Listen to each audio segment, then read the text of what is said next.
Hello అండి, నమస్తే. Welcome to our channel. Today మన వీడియో వచ్చేసండి నెయ్యి తయారీ విధానం. నార్మల్గా మనం నెయ్యి చేస్తున్నామంటే మిక్సీలో కానీ లేదా కవ్వంతో చిలికి చేసుకుంటాం కదండి. కానీ ఆ మిక్సీతో పని లేకుండా ఈజీగా అండ్ సింపుల్గా నెయ్యి ఎలా చేసుకోవాలో ఈ వీడియోలో చూపిస్తానండి. వీడియోనైతే ఎక్కడ స్కిప్ చేయకుండా వీడియో మొత్తం వాచ్ చేసేయండి.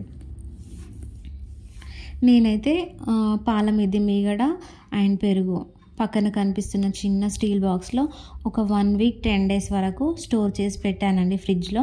ఆ స్టోర్ చేసి పెట్టిందంతా తీసి ఓ గిన్నెలో వేసుకొని టీ కప్ ఉంటుంది కదండి, ఆ టీ కప్ వాటర్ తీసుకొని కొన్ని వాటర్ వేసుకుంటూ మన హ్యాండ్ ఫింగర్స్తో ఇలా కలుపుతూ ఉన్నానండి.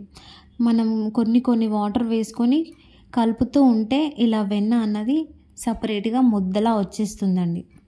వాటర్ అయితే ఎక్కువ కూడా పోయొద్దండి, చిన్న కప్ అయితే సరిపోతుందండి. వాటర్ అయితే ఎక్కువ వేయొద్దండి. కొన్ని వాటర్ వేస్తూ కలుపుతూ ఉంటే వెన్న అన్నది ఆటోమేటిక్గా ముద్దలా వచ్చేస్తుంది. ఆ వచ్చిన వెన్నని ఒక 2-3 టైమ్స్ మంచినీళ్ళలో కడిగేసి ఇలా కడగడం వల్ల నెయ్యి అన్నది మంచి వాసన అయితే వస్తుందండి. స్టవ్ ఆన్ చేసి మీడియం ఫ్లేమ్లో పెట్టుకోవాలండి. మొత్తం అయితే కంప్లీట్గా మెల్ట్ అయితే అయిపోవాలి.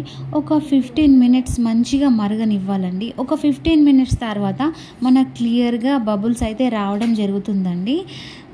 తర్వాత ఒక 2 మినిట్స్ అయితే లో ఫ్లేమ్లో పెట్టుకోవాలి. అంతేనండి, హోమ్ మేడ్ ఘీ అయితే రెడీ అయిపోతుందండి. ఇలా ఇంట్లోనే స్వచ్ఛమైన పూస లాంటి నెయ్యి అయితే ఈజీగా రెడీ చేసుకోవచ్చండి. నా ఈ వీడియో నచ్చితే please like and subscribe my channel and follow for more videos. Thank you.